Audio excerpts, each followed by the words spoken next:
भगवान श्री कृष्ण से अर्जुन ने पूछा है कि संसार में प्रत्येक मनुष्य बचपन से लेकर के सुख की तलाश करता है।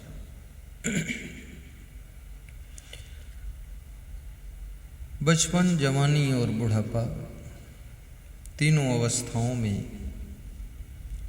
सुख की व्यवस्थाओं में ही लगा रहता है और सुख की व्यवस्था करते करते तीनों अवस्था समाप्त हो जाती है। धीरे धीरे मृत्यु की अवस्था आ जाती है। हे कृष्ण, ये सुख कहाँ है?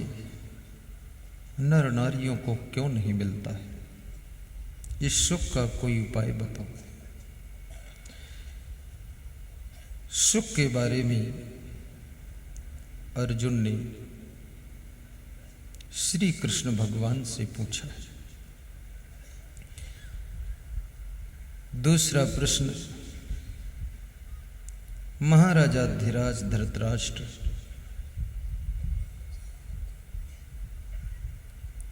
विदुर जी से पूछ रहे हैं कि विदुर, वे कौन से परिवार हैं, वह कौन सा घर है जिस घर में सुख निवास करता है? उस घर के क्या क्या लक्षण होते हैं, क्या क्या पहचान होती है? विदुर कहते हैं कि राजन, सुख के बारे में वही अधिक पूछता है जो दुखी बहुत होता है, और जो सुखी हो जाता है वो सुख के बारे में नहीं पूछता है। हैंडपंप के बारे में वही पूछता है कि कहाँ हैंडपंप लगा है। जो प्यासा होता है और जो पानी पी चुका है वो फिर पूछता नहीं हैंडपंप कहाँ है। जिसको बीमारी है वही ज़्यादा पूछता है कि डॉक्टर कौन कौन अच्छा है, और बीमारी बिल्कुल ना हो तो डॉक्टर की बात ही नहीं करता है, वो अपने घर में आराम से रहता है। जो बेहद दुखी होते हैं लोग, वे सुख के बारे में चर्चा करते हैं और पूछते हैं कि सुख का उपाय क्या है। विदुर कहते हैं कि राजन, युगल दास हैं जीव के, सुख दुख वाको नाम, एक रहत ठाढ़ो सदा, एक करत विश्राम। ये दो सेवक हैं जीव के, एक का नाम सुख है और दूसरे का नाम दुख है। एक सेवा में खड़ा रहता है और दूसरा विश्राम करता है। जब सुख आता है तो दुख विश्राम करता है, और दुख जब आता है तो सुख विश्राम करता है। लेकिन दुख जब आता है तो ये सूचना लेकर आता है कि प्यारे, ज़्यादा दुखी मत हो, घबराओ मत, मेरे जाने के बाद सुख आ जाएगा। दुख जो है सुख की खबर लेकर आता है, लेकिन जो सुख की खबर लेकर आता है उसको तुम पसंद नहीं करते हो, दुख को ही पसंद नहीं करते हो। और सुख जब आता है तो सूचना लेकर आता है कि मैं जिस रोज विदा हो जाऊंगा उसी रोज तुम्हारे घर में दुख प्रवेश कर जाएगा। वो दुख की खबर लाता है, उसको तुम गले लगाते हो। जो सुख की खबर लाता है उस दुख को तुम स्वीकार ही नहीं करना चाहते हो।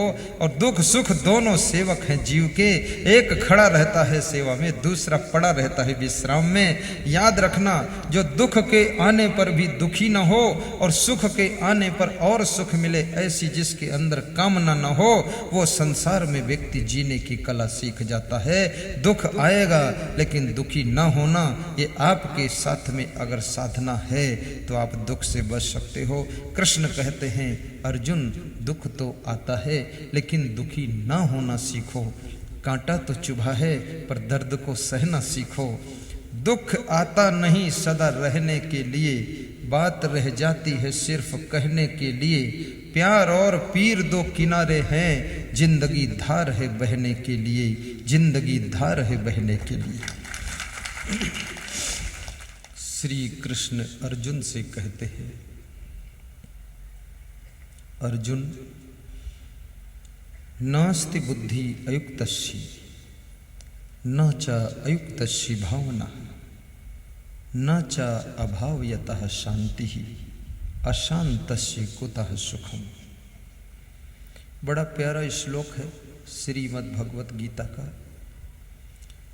नास्ति बुद्धि अयुक्तस्य न चा अयुक्तस्य भावना न चा अभावयतः शांति अशांतस्य कुतः सुखम। संभल करके सुनना, आज सुख के लिए बताया जा रहा है। कृष्ण कहते हैं अर्जुन, जिसकी बुद्धि में युक्तता नहीं है, अर्थात जिसकी बुद्धि यथा योग्य नहीं है, अर्थात जिसकी बुद्धि समय परिस्थिति देश काल वातावरण समस्या के अनुसार तत्काल समाधान निकालना नहीं जानती है। और याद रखना, अगर तुम गर्मियों में बीमार हुए हो तो जो दवा से तुम ठीक हो सकते हो, फिर तुम सर्दियों में बीमार हुए हो तो उस दवा से ठीक नहीं हो सकते, क्योंकि मौसम बदल गया है। अब कारण चेंज हो गए, वातावरण चेंज हो गए। आपकी पत्नी का मन दुखी है तो जिस बात को समझाकर आज उसके मन का दुख मिटा सकते हो, 1 महीने बाद दुखी हुई तो तुम उस बात को फिर समझाओगे तो नहीं समझेगी, फिर दूसरा इंजेक्शन मारना पड़ेगा, तब उसका दुख दूर होगा। समय क्या है, परिस्थिति कैसी है, वातावरण कैसा है, मौसम कैसा है, कंडीशन क्या है, सिचुएशन क्या है, पोजीशन क्या है, उसके अनुसार डिसीजन आपको लेना है। तो जिसकी बुद्धि यथा योग्य डिसीजन नहीं लेती है, यथा योग्य शब्द बड़ा महत्वपूर्ण शब्द है। एक ही शब्द समग्र अर्थ को समेट कर बैठ गया है। रावण के पास में बुद्धि तो थी, लेकिन यथा योग्य बुद्धि नहीं थी। जिसके पास में यथा योग्य बुद्धि होती है, वो अपनी बुद्धि से ये भी विचार करता है कि किससे हमें लड़ना ठीक है और किससे जुड़ना ठीक है, किससे दूर रहना ठीक है, किससे गम खाना ठीक है और किससे क्षमा मांग लेना ठीक है। जिसके पास यथा योग्य बुद्धि होती है वो कभी अन्यथा कार्य नहीं करता है, अन्यथा बातें नहीं करता है, अन्यथा कर्म नहीं करता है, अन्यथा कोई स्वभाव नहीं बनाता है, अन्यथा वाणी नहीं बोलता है। और जिसके पास में यथा योग्य बुद्धि नहीं है वो बिना विवेक के बोलता है और बिना विवेक के कार्य करता है और बिना विचार किए झगड़ा करता है और फिर मारा भी जाता है, भागता भी है। उसकी सारी दुर्दशा होती है। बुद्धि चोर के पास में बहुत होती है, लेकिन यथा योग्य बुद्धि नहीं है।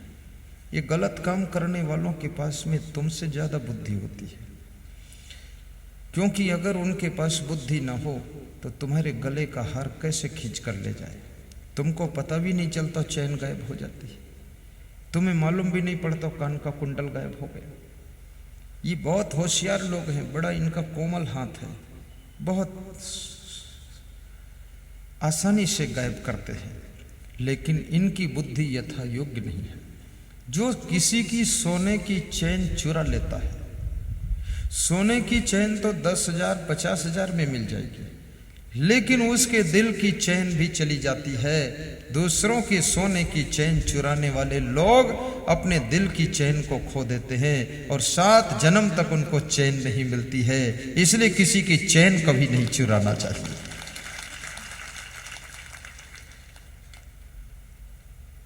और गले की चैन की महिमा उतनी नहीं है जितनी महिमा आपके मन में चैन होनी चाहिए, जिंदगी में चैन होनी चाहिए।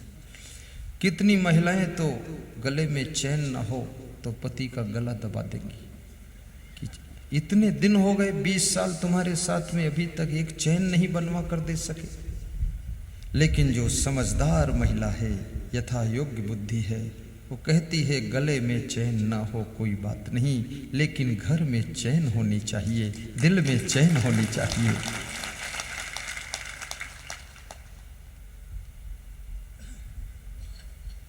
नास्ति बुद्धि अयुक्तस्य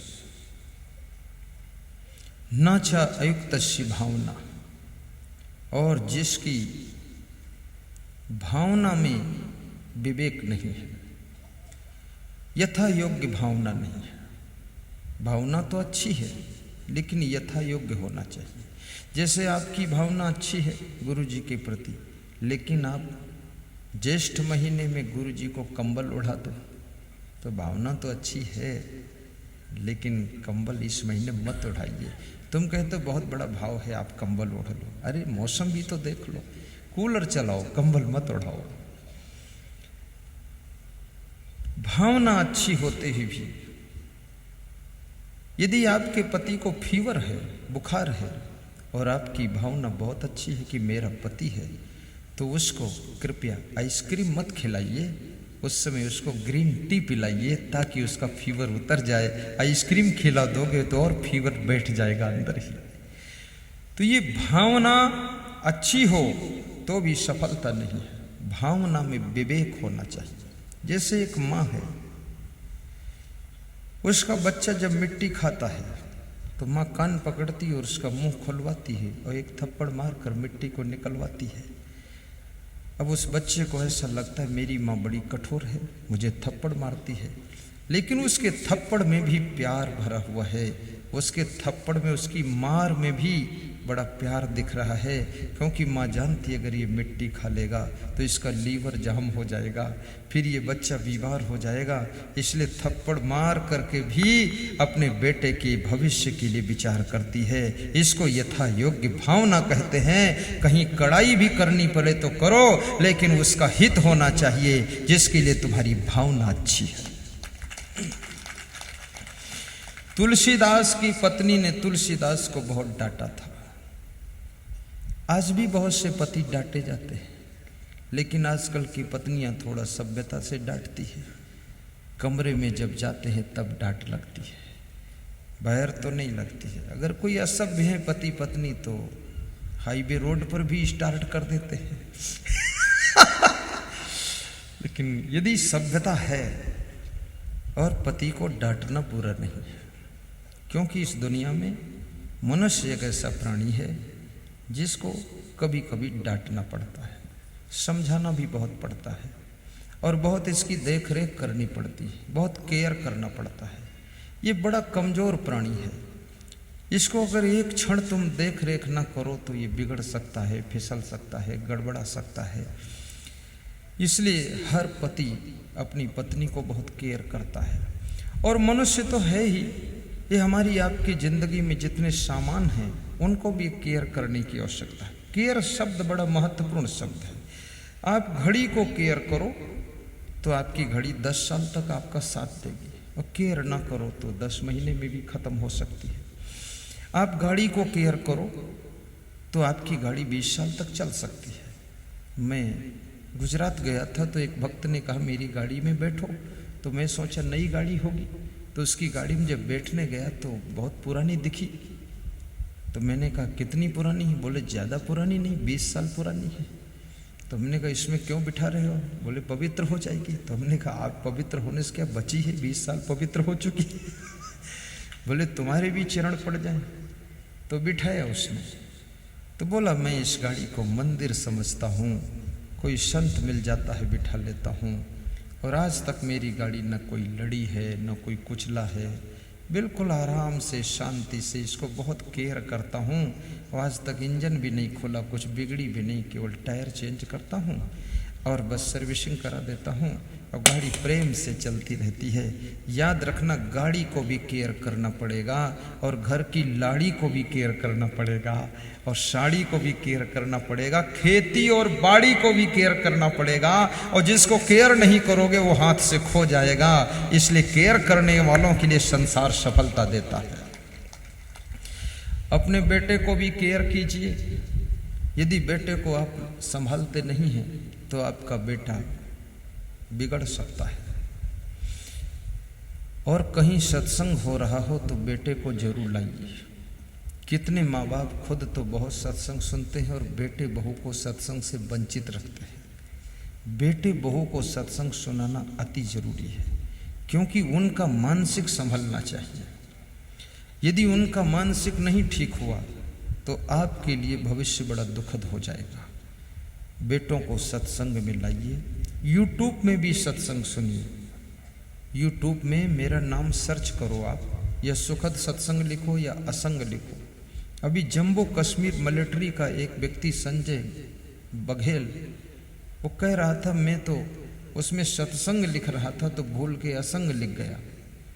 तो असंग लिख गया तो आपका फोटो और प्रवचन आया, तो मैंने कहा देख लेता हूँ ये कौन संत है। बोले एक प्रवचन सुना बस चिपक गया, तो जम्मू कश्मीर से छुट्टी लेकर आया हूँ, गुरु मंत्र लूंगा और आपके 600 वीडियो सुन चुका हूँ।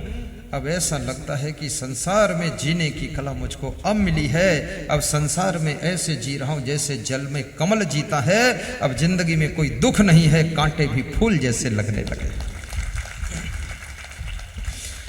सत्संग में वह शक्ति होती है, ये कांटों को भी फूल बना देता है, दुख को भी सुख में बदल देता है।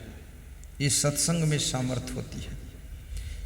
रामायण में एक प्रसंग आता है बहुत अच्छा, जब गुरु जी ने कागभूषुंडी जी से पूछा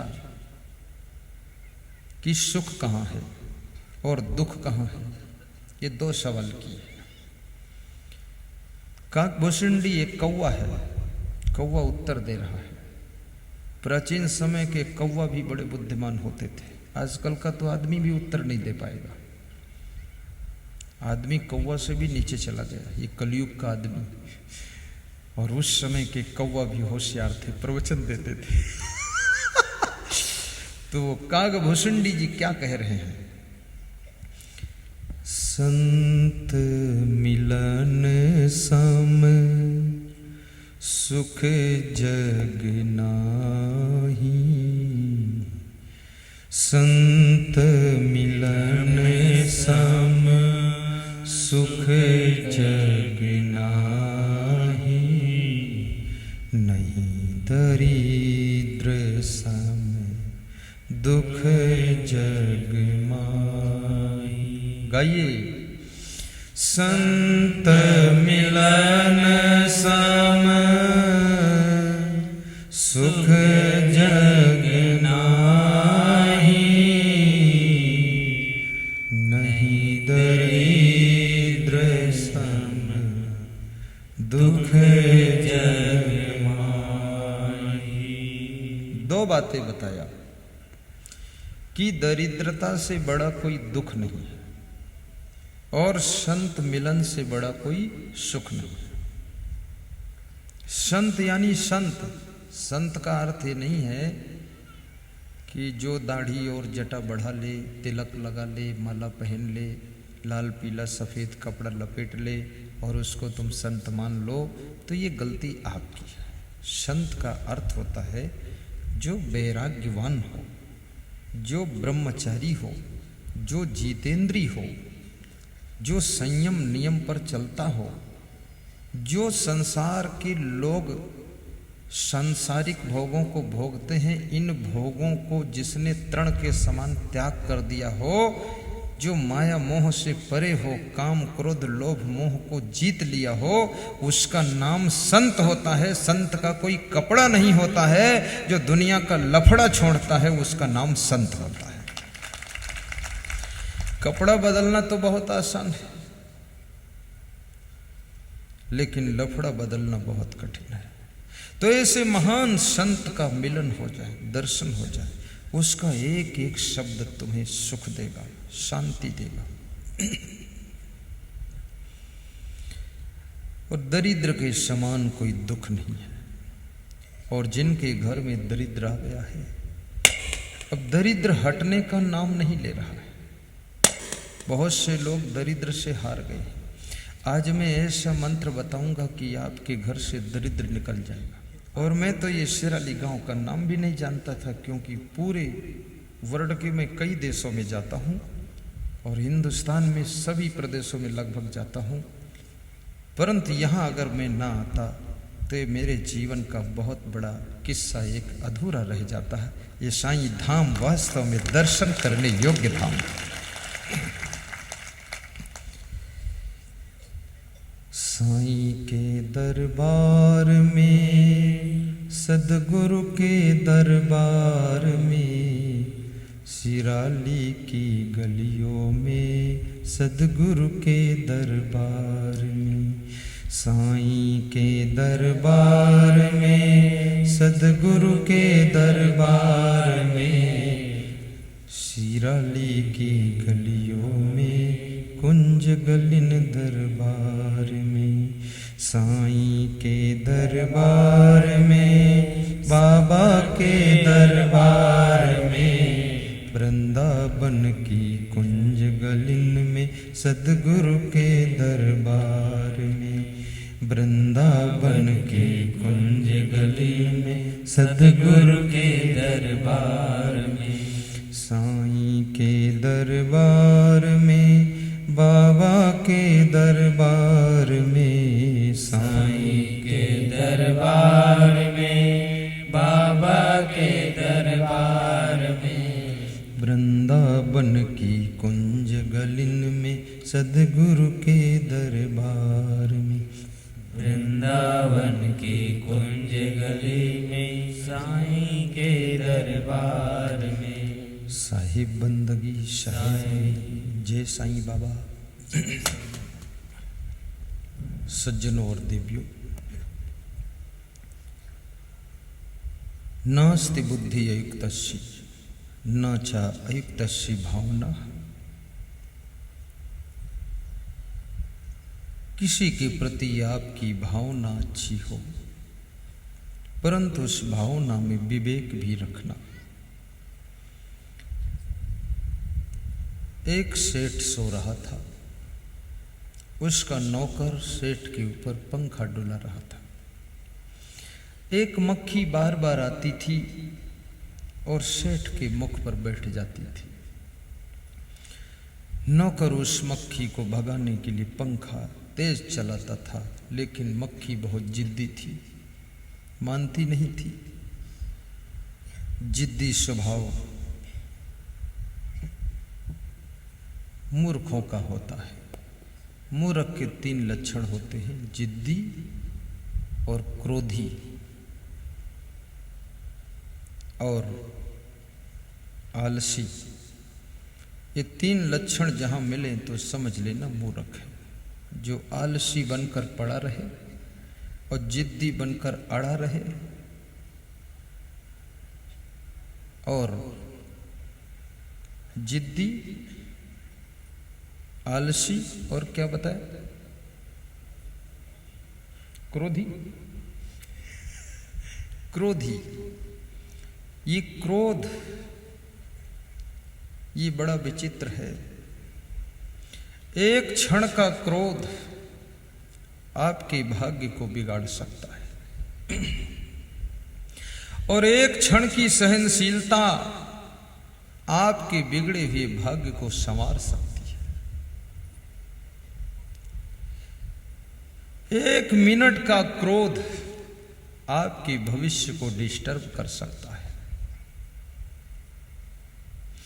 इसलिए सहनशीलता को तपस्या कहा गया है। अपरिचित लोगों की कटु बातों को सहना आसान है, लेकिन अपने घर में और परिचित लोगों की बात को सहना बहुत कठिन है। जो बहू अपनी सासू की बात को सह लेती है और जो सासू अपनी बहू की गलतियों को सह लेती है, वह घर मंदिर बन जाता है और उस घर में शांति का साम्राज्य छा जाता है। सहनशीलता, जिसमें परशुराम क्रोध करते हैं जनकपुर में, भगवान राम सहनशीलता से उनके शब्दों को सुन करके गम खा लेते हैं। जिन्होंने गम खा लिया वे पूर्ण अवतार माने गए और जिन्होंने क्रोध किया वे अंशा अवतार बन गए और शर्मिंदा होकर जंगल को तप करने चले गए। सह लेने वाले ही लोग महान होते हैं। और गम खाना संसार में बहुत कठिन है और कम खाना भी बहुत कठिन है। लोग ना तो गम खाते हैं न कम खाते हैं, और गम नहीं खाते हैं इसलिए मन गड़बड़ाता है, और कम नहीं खाते इसलिए शरीर भी गड़बड़ाता है। आज संकल्प लीजिए साईं बाबा के दरबार में कि एक रोटी रोज कम खाएंगे और वो रोटी की कीमत बाबा के दरबार में दान करेंगे, जहां की सबको दर्शन मिलेंगे। एक रोटी भी अगर दान करने का संकल्प ले लो ना, वही रोटी जो कम खाना है। लोग कहेंगे हमारे पास रोटी क्या कमी है, हम बाबा के दरबार में भी रोटी दे देंगे और एक हम ज्यादा खा लेंगे। नहीं नहीं नहीं, कम खाने से बहुत लाभ है। कम खाने का अर्थ ये नहीं कि बिल्कुल ना खाना। कम खाने से तुम बुद्धिमान बनोगे।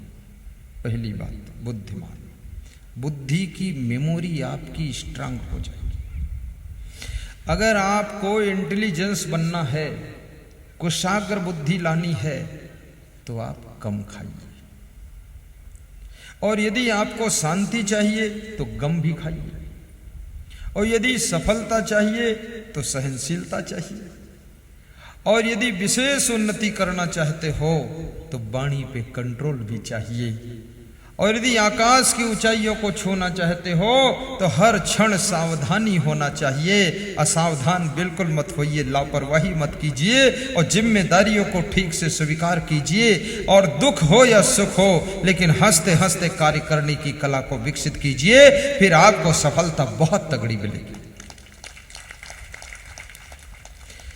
आज हमारे पास में यसाई महिला ने एक हेलमेट दान दिया है। आपने देखा होगा हेलमेट, वो सिर में लगाते ना मोटरसाइकिल चलाते समय। उस यसाई महिला को हम धन्यवाद देते हैं, उसने हेलमेट दिया। तो हमने सोचा बहुत अच्छा हुआ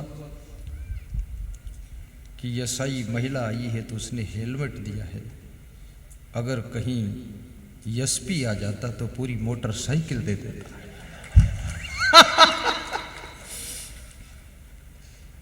क्योंकि केवल हेलमेट लगाए लगाए घूमो तो कोई मजे की बात नहीं, मोटरसाइकिल होनी चाहिए ना। हेलमेट क्यों दान दिया है? पहली बार मुझे हेलमेट मिला है, इसलिए दिया कि गुरुदेव यहां से संदेश दे दीजिए कि आपके भक्त जो मोटरसाइकिल पर चलते हैं ये कृपया हेलमेट लगाकर चलें, ताकि कहीं गिर पड़े तो सिर में चोट ना आए और इनकी जिंदगी सुरक्षित रहे। इसलिए उन्होंने हेलमेट का संदेश पहुंचाने के लिए एक हेलमेट हमारे चरणों में भेंट किया है। मैं सब अपने भक्तों से कहूंगा, आप अपनी सुरक्षा के लिए हेलमेट का प्रयोग कीजिए।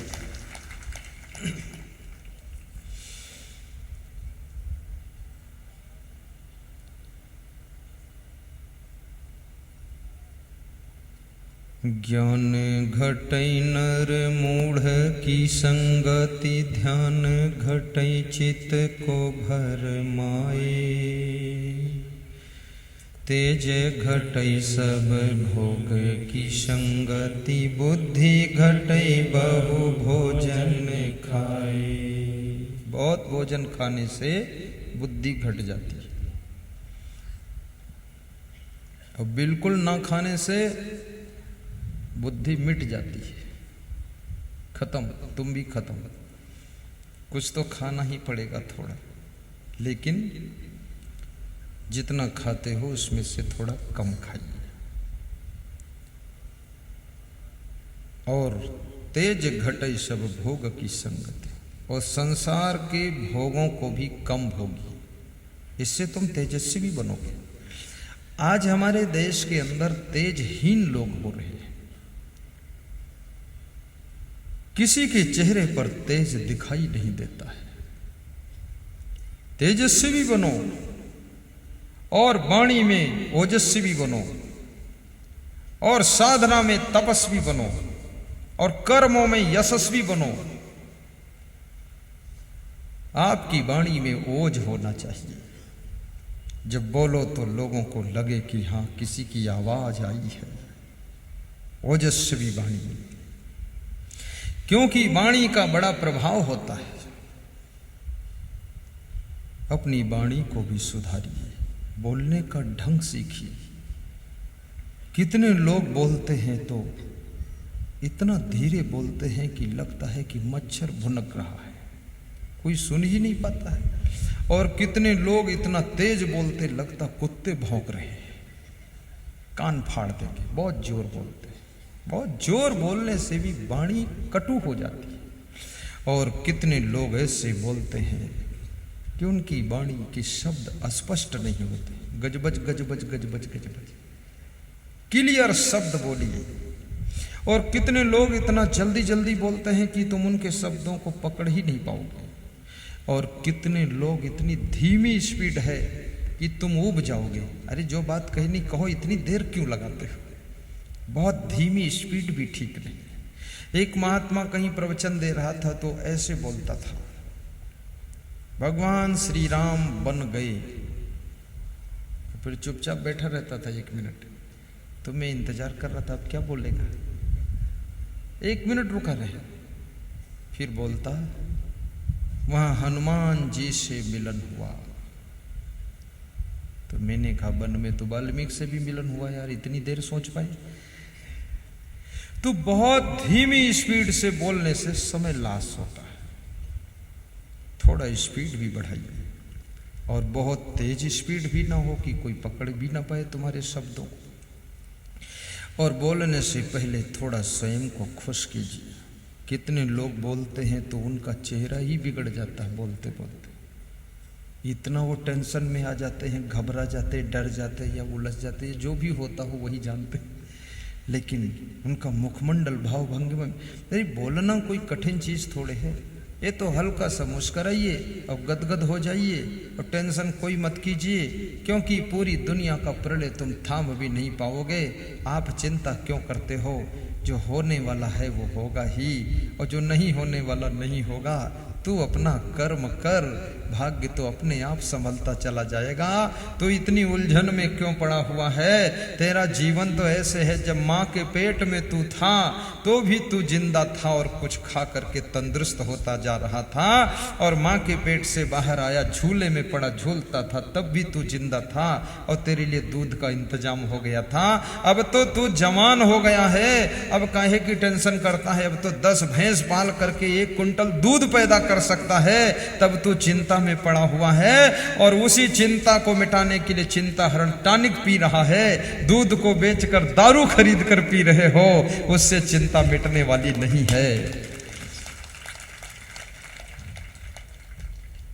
शराब न पीना।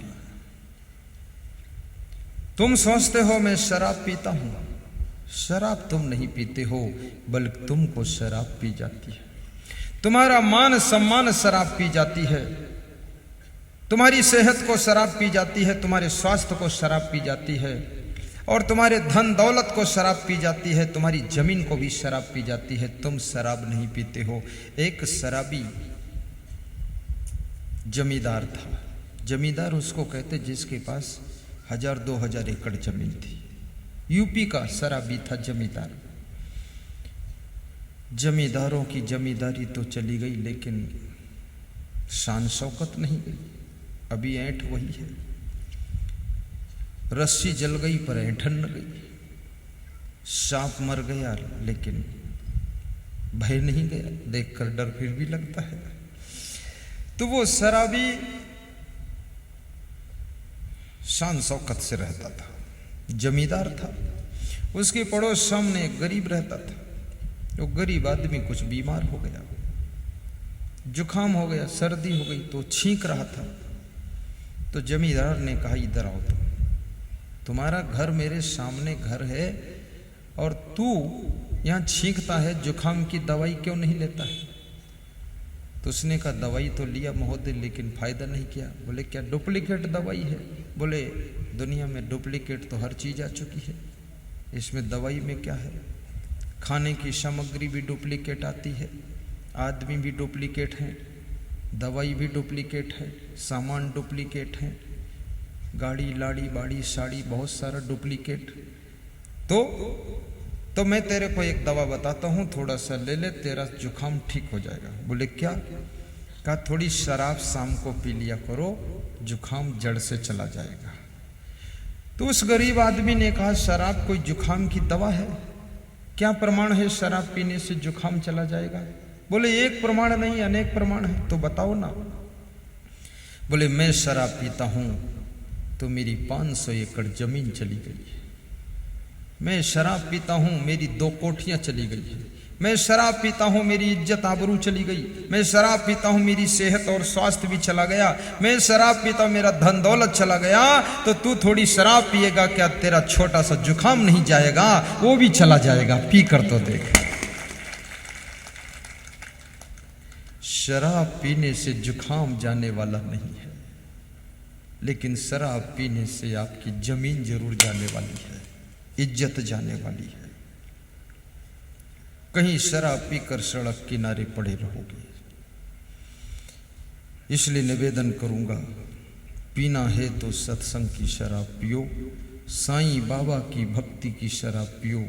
पीना है तो जन सेवा की शराब पियो, और पीना है तो गुरुदेव के प्रवचन की शराब पियो। जिसका नशा एक बार चढ़ जाए तो कभी नशा न उतरे, और सेहत भी अच्छी बनेगी और दौलत भी अच्छी आएगी, उन्नति भी प्रारंभ हो जाएगी। ऐसा प्रवचन का नशा चढ़ना चाहिए कि बिना प्रवचन के आप रह न सको, तो समझ लो आप परम भक्त बन चुके हो। बहुत से भक्त मुझे कहते रहते हैं कि मैं परमानेंट सुनता हूं, जिस रोज टीवी में नहीं आता है उस रोज ऐसा लगता है कि आज का दिन खराब हो गया पूरा।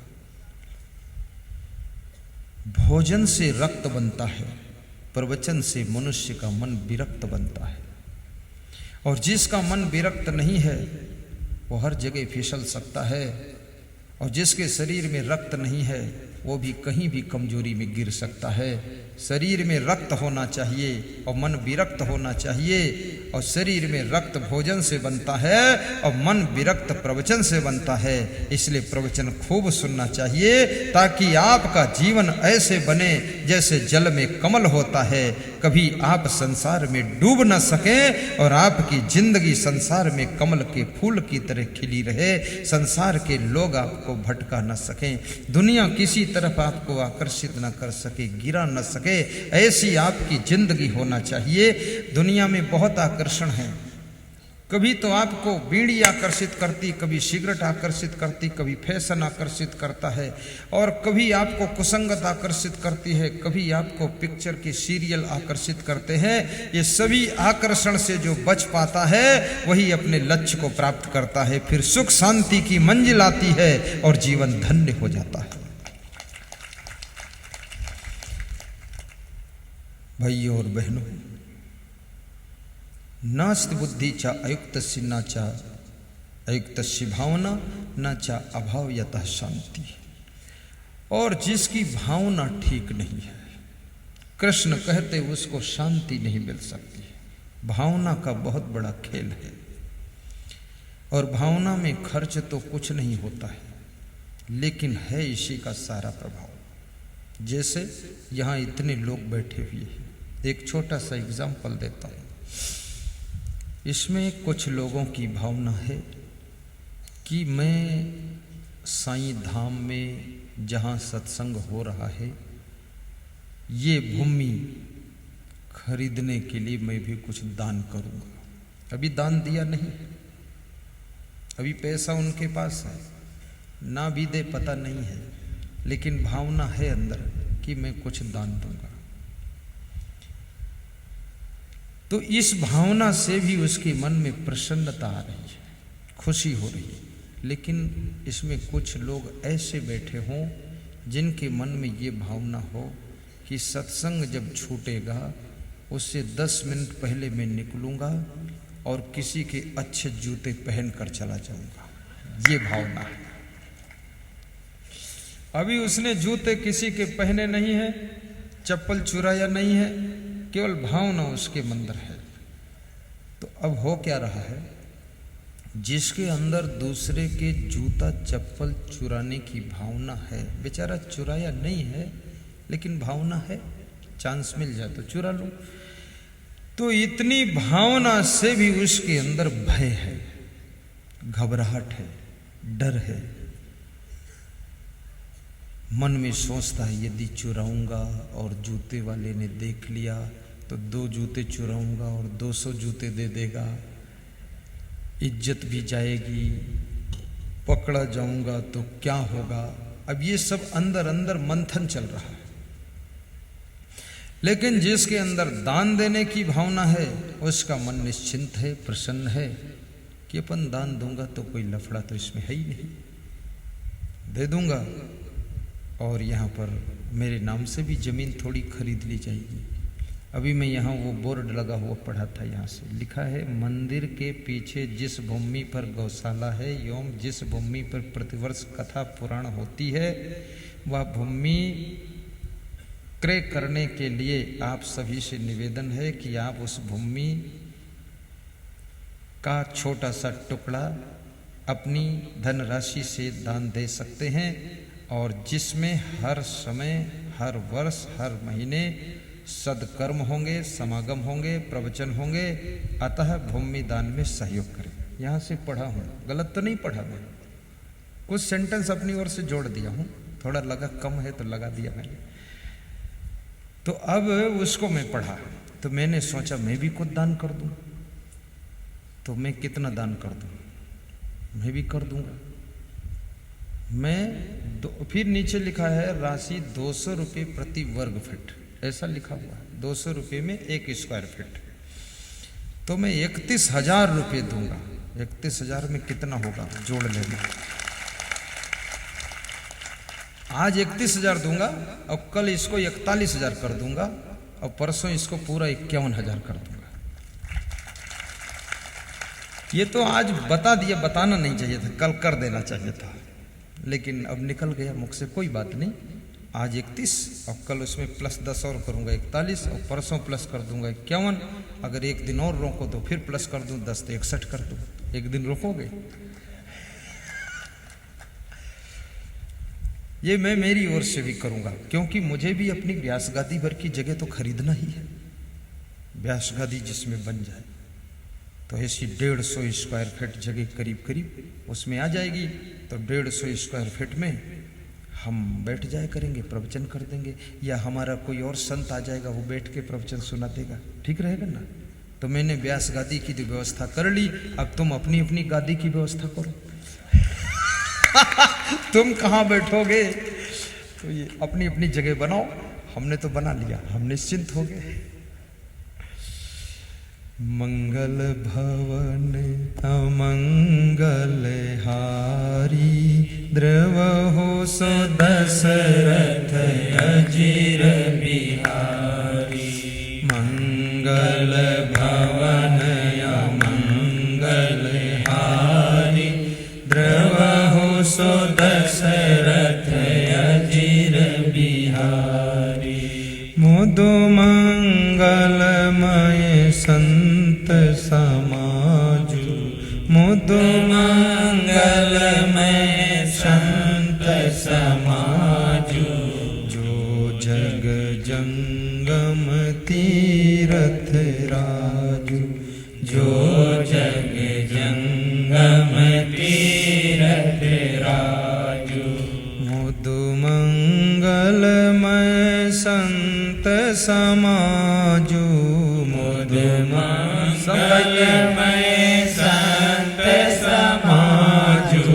जो जग जंगम तीरथ राजु, जो जग जंगम तीरथ राजु।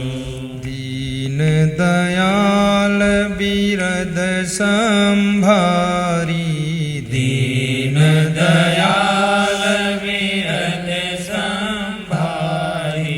हरहु नाथ मम संकट भारी, हरहु नाथ मम संकट भारी।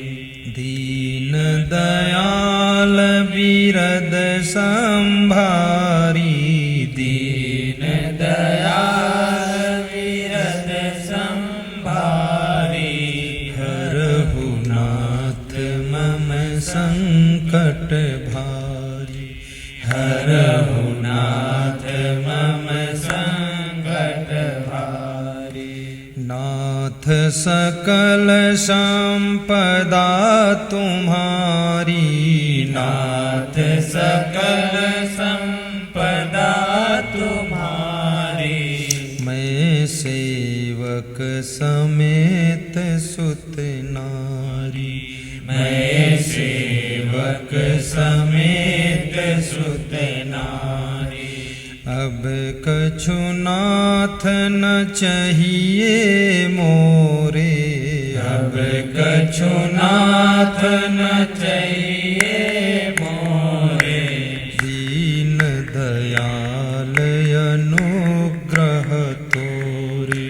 दीन दयाल अनुग्रह तोरे। अब कछु नाथ न चाहिए मोरे। अब कछु नाथ न चाहिए मोरे। दीन दयाल अनुग्रह तोरे।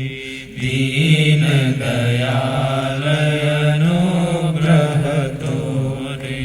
मंगल भवन मंगल हारी। मंगल भवन मंगल हारी। जय जय जय गुरुदेव तुम्हारी। जय जय जय गुरुदेव तुम्हारी। बोलिए सद्गुरु भगवान की जय।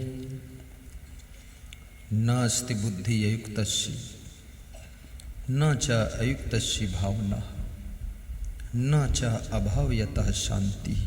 श्री कृष्ण कहते हैं कि अर्जुन, जिसकी भावना अच्छी नहीं है उसको शांति कहाँ मिल सकती है, और जिसको शांति नहीं है अशांतस्य कुतः सुखम, उसको सुख कहाँ मिल सकता है। इसलिए बंधुओं और देवियों, सबसे पहले अपनी बुद्धि में विवेक जागृत कीजिए, भावना में भी विवेक जागृत कीजिए।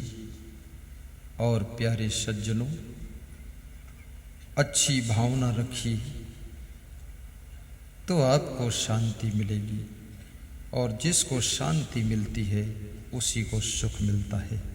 महात्मा विदुर कहते हैं, बहुत बड़ी बात विदुर जी ने कहा है कि 6 चीजें जिसके घर में होती हैं उसके घर में सुख निवास करता है।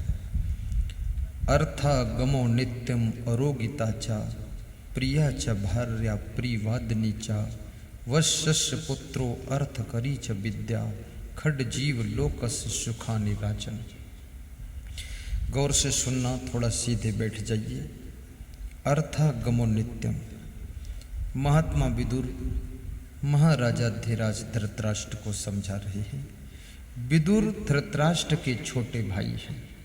छोटा भाई अपने बड़े भाई को समझा रहा है। जब जब धृतराष्ट्र दुखी होते हैं, चिंतित होते हैं, तो अपने छोटे भाई विदुर को बुलाते हैं और विदुर से कहते हैं कि विदुर, तुम कुछ ज्ञान की बातें सुनाओ तो मेरी आत्मा को शांति मिलेगी।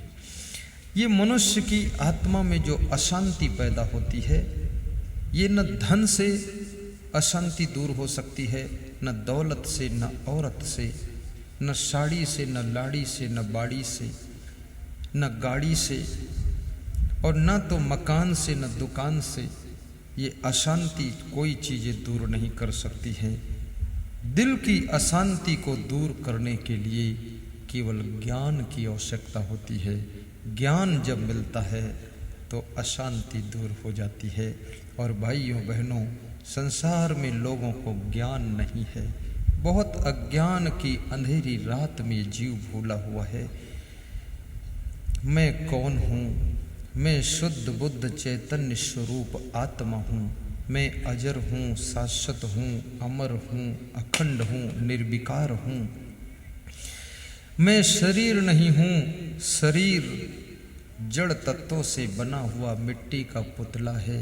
शरीर नश्वर है, शरीर क्षणभंगुर है, शरीर मरण धर्मा है, शरीर हमेशा नहीं रहेगा। शरीर कहते हैं कि 7 वर्ष में वैज्ञानिकों ने अध्ययन किया है कि शरीर के समस्त परमाणु परिवर्तन हो जाते हैं 7 वर्ष में।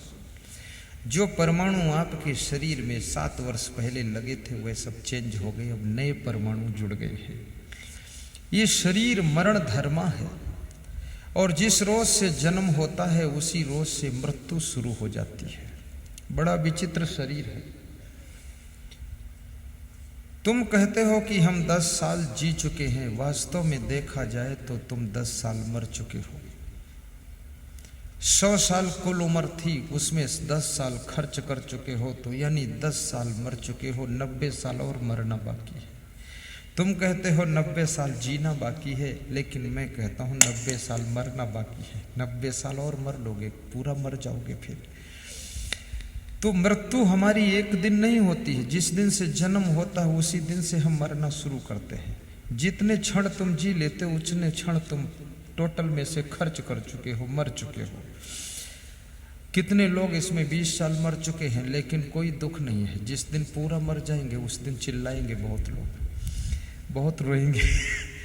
अभी इसमें इधर बैठे हैं लोग 50-50, 70-70 साल लोग मर चुके हैं। उनके घर का कोई दुखी नहीं, सब खुश हैं। और उनको पता नहीं है 70 साल मर चुका, 2 ही साल और मरना बाकी इसको। इसके बारे में सोचो तो सही। ये सभी आत्माएं, ये शरीर मृत्यु की ओर धीरे धीरे बढ़ता जा रहा है। अब आज मैं ज्ञान आपको दे रहा हूं, वो ज्ञान जो लास्ट ज्ञान होता है। जिस घर में तुम्हारी आत्मा का जन्म हुआ है, या जिस घर से तुम्हारे रिश्ते जुड़े हुए हैं, या जहां इस समय वर्तमान में तुम रहते हो, यहां से भी तुम्हारा ट्रांसफर होने वाला है। जब मृत्यु होगी तो तुम्हारी आत्मा इस घर को, इस परिवार को, इस बेटा बेटी नाती नूता सबको छोड़कर, मकान दुकान गाड़ी वाड़ी सब छोड़ करके, ये शरीर भी छोड़ करके आत्मा प्रस्थान करेगी और अपने कर्मों के अनुसार ये दूसरी जगह जन्म लेगी। तो याद रखना, एक घर के मोह माया में इतनी चिंता क्यों करते हो? जब ट्रांसफर ही होना है, यहाँ से जाना ही है, तो इतना लफड़ा पचड़ा पाल के क्यों बैठे हो? इतनी उलझन क्यों? कुछ लोगों को देखो तो ऐसा लगता है भी ये परमानेंट रहेंगे, ये 1,00,000-2 लाख साल हटने वाले नहीं है। इस तरह की टेंशन पालते लोग हैं।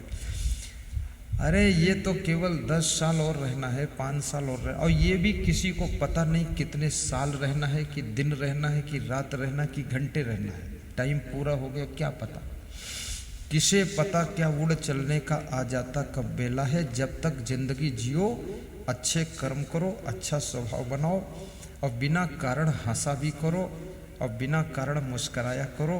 और घर में अगर काम बिगड़ जाए, थोड़ा हानि हो जाए 1,00,000-2 लाख की, तो कुर्सी डालकर ठहाका मारकर हंसा करो कि आखिर छूटना तो सब था ही, लेकिन ये 1 लाख पहले ही छूट गए।